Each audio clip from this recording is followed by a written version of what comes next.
भाई और बहनों, दर्शकगण, श्रोतागण, मातृशक्ति को नमन।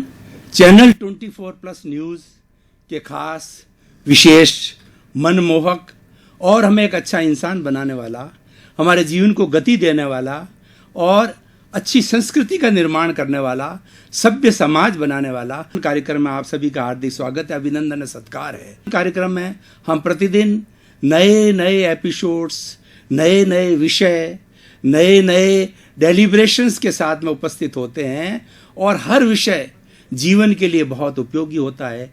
इसी क्रम में आज भी हम एक नई जीवन निर्माण के विषय को लेकर के आपके सामने उपस्थित हो रहे हैं। आज का हमारा विषय है समत्वपूर्ण जीवन। भाई और बहनों, दर्शकगण, श्रोतागण, हमारी पूरी भारतीय संस्कृति के जितने भी धर्म ग्रंथ है और जितनी भी आइडियोलॉजीज है, जितनी भी परंपराएं, जितनी भी ट्रेडिशंस है, सभी ने एक मत, एक ध्वनि से ये माना है कि मनुष्य जीवन सर्वश्रेष्ठ जीवन है। वह सर्वश्रेष्ठ जीवन क्यों है? पहली बात यह है कि इस सृष्टि के अंदर 84 लाख जीवा योनि उत्पत्ति स्थान है और वो उसमें जीवों की संख्या तो असंख्य है, अनंत है। और इस उत्पत्ति स्थान के अंदर जितने भी प्राणी निवास करते हैं वो उतने विकसित नहीं है। मनुष्य एक ऐसा प्राणी है जो पूर्ण विकसित है। उसके पास में 5 इंद्रियां पूर्ण रूप से विकसित है। मन है, बुद्धि है, प्रज्ञा है, चित्त है और भीतर जाएं तो पूर्ण रूप से उसको चेतना प्राप्त है। He is a well equipped conscious प्राणी। ये मनुष्य के साथ सबसे बड़ी बात है। और दूसरा, हमारे धर्म ग्रंथों ने यह माना है कि जो हमारा पुरुषार्थ चतुष्टय है, काम, अर्थ, धर्म और मोक्ष, चौथा जो हमारा मुख्य जो उद्देश्य है, उस उद्देश्य की प्राप्ति मनुष्य कर सकता है। मनुष्य ही एक ऐसा प्राणी है जो अल्टीमेट साल्वेशन, इमांसिपेशन को प्राप्त कर सकता है, अल्टीमेट गोल को प्राप्त कर सकता है। ये उसकी बुद्धि के कारण है और ये उसके गुणों के कारण है। अब हम जब इतना बात है कि मनुष्य इतना महत्वपूर्ण व्यक्ति है तो उसका जीवन भी महत्वपूर्ण होना चाहिए। उसके महत्वपूर्ण जीवन को बनाने के लिए क्या क्या करना चाहिए, उसकी भी हमें ट्रेनिंग ली जानी चाहिए, उसका भी हमें प्रैक्टिकल नॉलेज होना चाहिए। वही आज हम इस एपिसोड के अंदर बताना चाहेंगे कि अगर व्यक्ति अपना जीवन अच्छा बनाना चाहता है तो समत्वपूर्ण जीवन होना चाहिए। जीवन का अर्थ होता लाइफ। सुबह से शाम तक हम जीते हैं, जो कार्य करते हैं, ये लाइफ स्टाइल कहलाती है। और ये लाइफ स्टाइल के बाद में जितने दिन हम जीते हैं, जितने वर्ष हम जीते हैं, इसका पूरा टोटल है वह जीवन कहलाता है, पूरी लाइफ कहलाता है। तो अब वो लाइफ जो है हमारी समत्वपूर्ण होनी चाहिए। समत्वपूर्ण का मतलब समभाव पूर्वक होनी चाहिए, बैलेंस्ड होनी चाहिए, इक्विलिब्रियम होना चाहिए उसके अंदर। और वह बैलेंस कब हो सकती है? जब हम समता का भाव रखें। समता का अर्थ होता है कि समभाव के अंदर रहना। हमारे को चाहे निंदा हो, चाहे हमारी जो प्रशंसा हो, चाहे हमको लाभ हो, चाहे हमको हानि हो, चाहे हमारी बुराई हो, चाहे हमारी अच्छाई हो, चाहे हमको अच्छा भोजन मिले या काम चलाऊ भोजन मिले और हमको कभी एसी मिले या कभी गर्मी मिले, हर परिस्थिति के अंदर अनुकूल प्रतिकूल परिस्थिति, प्रियता अप्रियता के अंदर हम अपने आप को बैलेंस्ड रख सकें। और बैलेंस्ड की जहाँ तक बात है, ये सृष्टि का नियम है। ये सृष्टि बैलेंस्ड होने पे टिकी हुई है। विज्ञान की परिभाषा में चलें तो हर वस्तु का सेंटर ऑफ ग्रेविटी होता है। अगर सेंटर ऑफ ग्रेविटी जो है वो बैलेंस्ड है तो वस्तु टिकी हुई है। और उसकी CG, centre of gravity, disturb हो गई तो वह व्यक्ति टॉपल डाउन हो जाता है, गिर जाता है। जैसे हम चल रहे हैं, हम सीधे सीधे चल रहे हैं, दोनों पाँव के ऊपर हमारा बराबर जोर आ रहा है और हम बैलेंस चल रहे हैं तो आराम से हम 2, 5, 10, 20 किलोमीटर चल सकते हैं। और एक पाँव पे कभी भार कम आया और दूसरे पे ज़्यादा आया और हमारी CG, centre of gravity disturb हुई तो हम टॉपल डाउन हो सकते हैं। जितनी भी ये वस्तुएं गिरती है, टॉपल डाउन होती है, वो अनबैलेंस्ड होकर के गिरती है और सेंटर ऑफ ग्रेविटी डिस्टर्ब होने से गिरती है।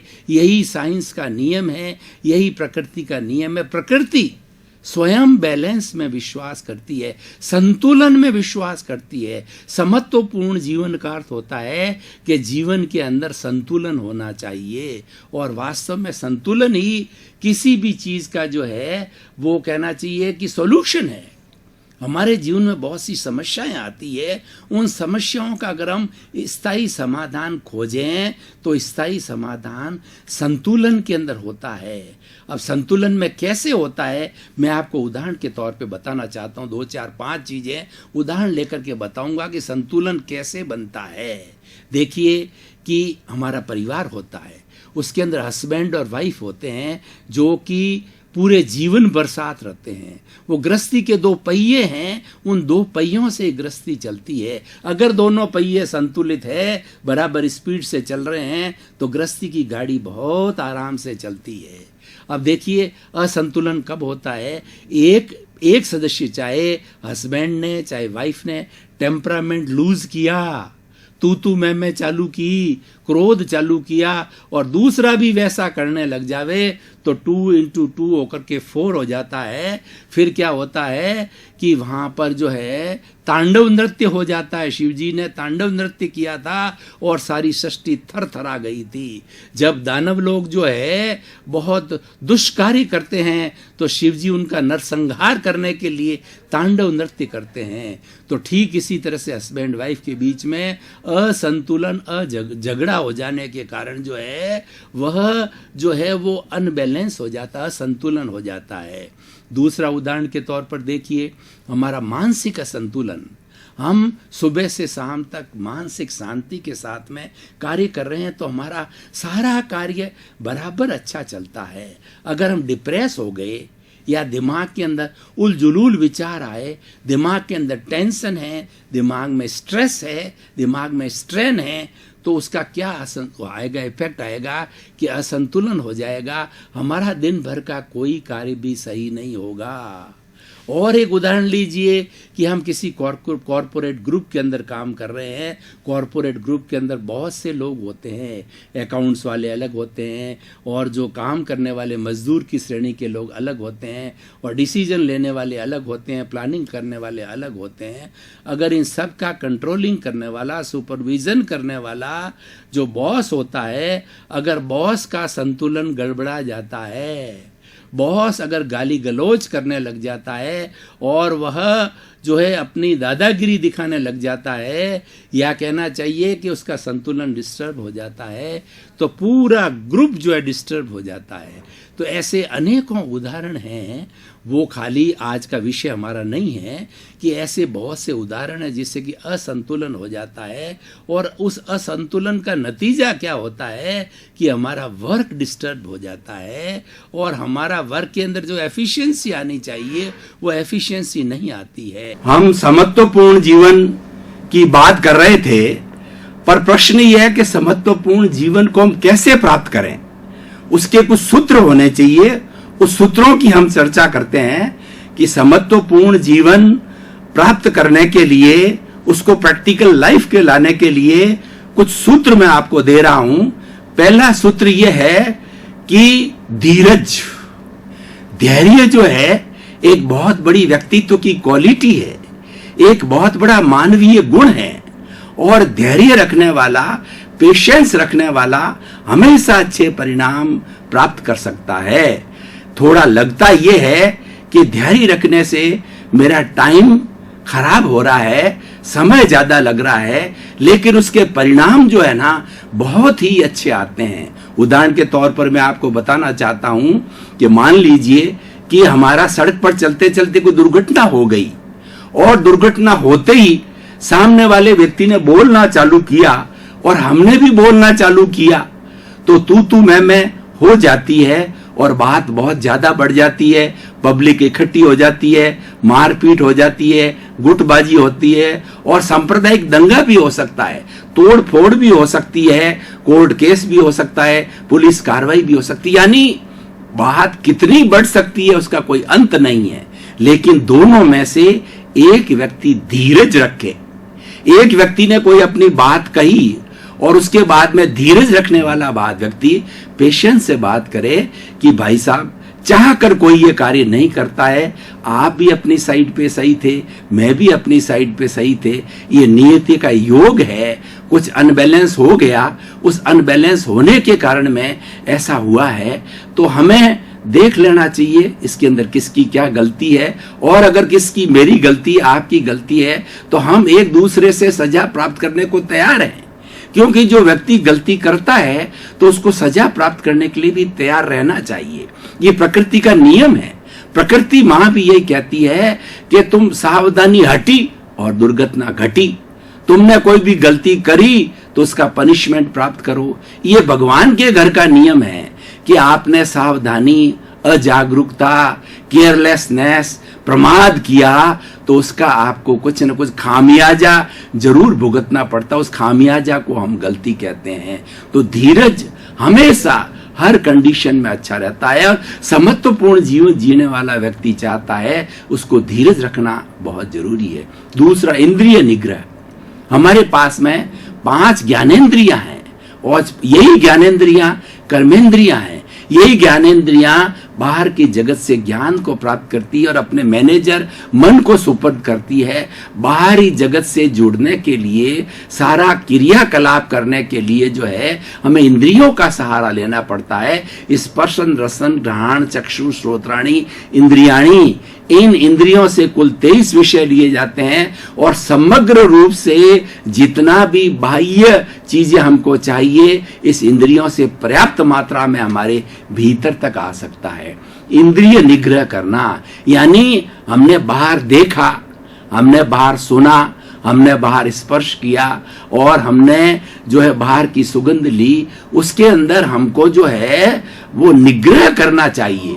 उसके अंदर हमारे को कंट्रोल करना चाहिए, नियंत्रण करना चाहिए, राग द्वेष नहीं जोड़ना चाहिए। उदाहरण के तौर पर इस पृथ्वी के अंदर, इस सृष्टि के अंदर बहुत से अच्छे रूप भी है, कुरूप भी है। आपने किसी अच्छी लड़की का, अच्छी स्त्री का जो है अच्छा रूप देखा और उस पर राग द्वेष हो गया, आप मोहित हो गए और गलत विचारधारा आपके भीतर आ गई।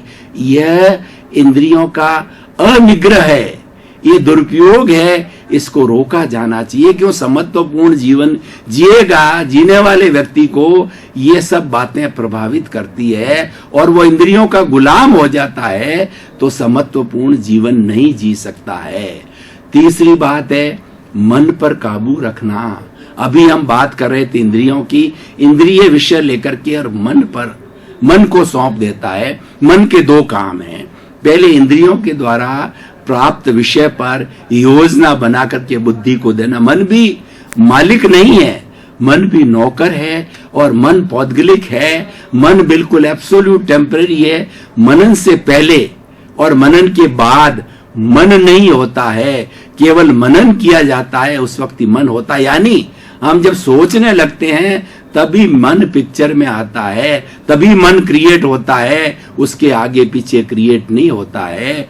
तो मन भी जो है चित्त और बुद्धि के अंडर काम करने वाला नौकर है। ये चित्त का नौकर है मन, और चित्त ही मन को प्रभावित करता है और चित्त के जो है वो विक्षेपित होने के कारण मन विक्षेप हो जाता है। हम कहते हैं कि मन बहुत चंचल है, लेकिन ये चंचलता चित्त से आती है और चित्त भी क्या करे, ये चंचलता जो है वो आती है बहुत भीतर से आती है। ये हमारे कार्मण शरीर से आती है। जैसे हमारी गंगा जो है वो शिव जी की जटा से निकली, उसका मूल स्थान है शिव जी की जटा कहा जाता, वहां से निकली है। तो इसकी गंगोत्री जो है ना वो हमारे कार्मण शरीर में है। खैर ये लंबा विषय है। तो मैं ये कहना चाह रहा था कि मन को नियंत्रण में रखना चाहिए कि मन जैसा सोचे वैसा करना नहीं है। समत्वपूर्ण जीवन जीने वाले व्यक्ति को मन की अच्छी बात को फॉलो करना है, और मन कोई गलत राय देता है तो वह कार्य नहीं करना है। उसी तरह से बुद्धि भी सुबुद्धि होती है और कुबुद्धि भी होती है। समत्वपूर्ण जीवन जीने वाले को सुबुद्धि में ही रहना है, कुबुद्धि को अवॉइड करना है, उसे मालिक बनना है, उसको इंद्रियों का, मन का, बुद्धि का, चित्त का मालिक बनना है। और वैसे सबकी मालिक आत्मा है, भीतर विराजमान शुद्ध आत्मा भगवान सबकी मालिक है। और चित्त जो कहा जाता है कि आत्मा अनंत चित्तों वाली है, यानी आत्मा की जो शक्ति है अलग अलग डायरेक्शन में जाती है। डाइजेशन सिस्टम को जाती है, हर कोशिका को जाती है, चित्त को जाती है, मन को जाती है, हर पांचों इंद्रियों को जाती है। पूरे शरीर में जितने अवयव है वो सभी अवयव फंक्शन क्यों करते हैं कि मालिक की शक्ति आने के बाद करते हैं। अगर मालिक की आत्मा की शक्ति नहीं आती है तो राम नाम सत्य है। मैं आपसे प्रश्न पूछना चाहता हूं भाई और बहनों, क्या आप डेड बॉडी से काम करा सकते हैं? क्या डेड बॉडी जो है वो जिस तरीके से एक जीवित व्यक्ति जो है संचालन करता अपना बॉडी का, बोलने का, चालने का, हरकत करने का, वैसा डेड बॉडी कर सकती है? क्या नहीं कर सकती, क्योंकि उसका जो भीतर विराजमान शुद्ध आत्मा भगवान मालिक था वो निकल गया, वह अजर अमर है। और ये बेचारी जड़ पौधगलिक जो बॉडी है वो पीछे पड़ी रहती है, छूट जाती है। तो इस तरीके से हमें मन का नियंत्रण करना और समत्व जीवन जीने के लिए अगली बात है हर व्यक्ति का सम्मान करना। जब तक हम दूसरे का सम्मान करना नहीं सीखेंगे तब तक हमारा सम्मान नहीं हो सकता। सम्मान के अंदर गिव एंड टेक का फॉर्मूला चलता है। अगर आप दूसरे को सम्मान देते हैं तो निश्चित तौर पे उसको सम्मान मिलेगा। हम प्राय शिकायत करते हैं कि लोग हमारी इज्जत नहीं करते हैं, तो उसका कारण यह है कि हम लोगों की कितनी इज्जत करते हैं, और उसी कारण से जो बढ़ता है। और सम्मान करने का अर्थ ये होता है हम शिष्टाचार से पेश आवे लोगों के साथ में। और इस प्रकृति के अंदर भी 84 लाख जीवा योनियां है, पेड़ है, पौधे है, पशु है, पक्षी है, जीव जंतु है और पालतू जीव है, और उसके बाद में वाइल्ड एनिमल्स है, बहुत से जीव हैं। सबको हम सम्मान करें, यानी सबको हम किसी को उत्पीड़न नहीं करें, किसी को मारें नहीं, और मनुष्य के साथ के अंदर बुरा बर्ताव नहीं करें, उस पर क्रोध नहीं करें। इस तरीके से सम्मान करेंगे तो हमारा जीवन समत्वपूर्ण होगा और अच्छा जीवन होगा। अब आगे बढ़ते हैं तो और क्वालिटी समत्व जीवन की क्या है? सूत्र है, वो सूत्र है विधायक भाव। बहुत इंपॉर्टेंट सूत्र है कि जो कुछ हमारे साथ में घटित होता है बुरे विचारों से होता है। बुरे विचार हमारे दिमाग में आते हैं, उसका प्रभाव हमारा मन पर होता है, इंद्रियों पर होता है, चित्त पर होता है, बुद्धि पर होता है, पूरे शरीर पर होता है। और बुरे विचारों से जो है हमें साइकोसोमेटिक डिजीजेस हो जाती है। आज हम डिजीजेस की बात करें, कितनी बीमारियां बढ़ रही है, इन सब का कारण यह है कि हमारा जो सोच है वह विधायक नहीं है। हम हर चीज को नेगेटिव रूप में लेते हैं, और हमारे नेगेटिव रूप कब होती है? क्रोध, अहंकार, माया, लोभ, मत्सर और घृणा, ईर्ष्या, जलन, इन सब चीजों, इन नेगेटिविटी से जो है हमारे विचार अशुद्ध होते हैं, और उससे हमारे भीतर के रसायन बदल जाते हैं, और हमारी जो शेल है, शेल्स कोशिकाएं हैं, वो खराब हो जाती है, कैंसर तक को कैंसरियस सेल बन जाती है। वो अविधायक भावों से, नेगेटिव थॉट्स के कारण में वो शेल्स बनती है। इसीलिए हमें जो विधायक भावों को रखना चाहिए, जो विधायक भावों को हमेशा रखता है। और कभी अगर मान लो कभी बुरे विचार भी आ जाते हैं तो तुरंत हमें बोलना चाहिए सॉरी, मिच्छामि दुक्कडम, तो विधायक भाग चला जाता है। ये अभ्यास करने की चीज है।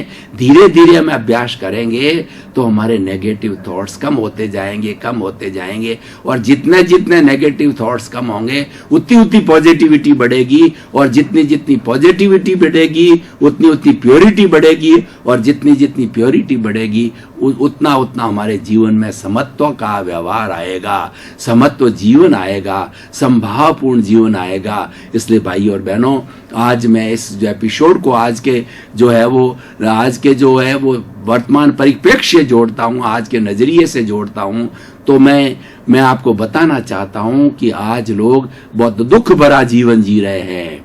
दर्शकगण, श्रोतागण, भाई और बहनों, आपका बहुत बहुत धन्यवाद। कार्यक्रम को जो है उसकी गुणवत्ता को बढ़ा रहे हैं, आप इसको देख रहे हैं और टॉक ऑफ द टाउन है कार्यक्रम बहुत अच्छे रूप से प्रस्तुत किया जा रहा है। आपके प्रति मंगल भावना, शुभकामनाएं।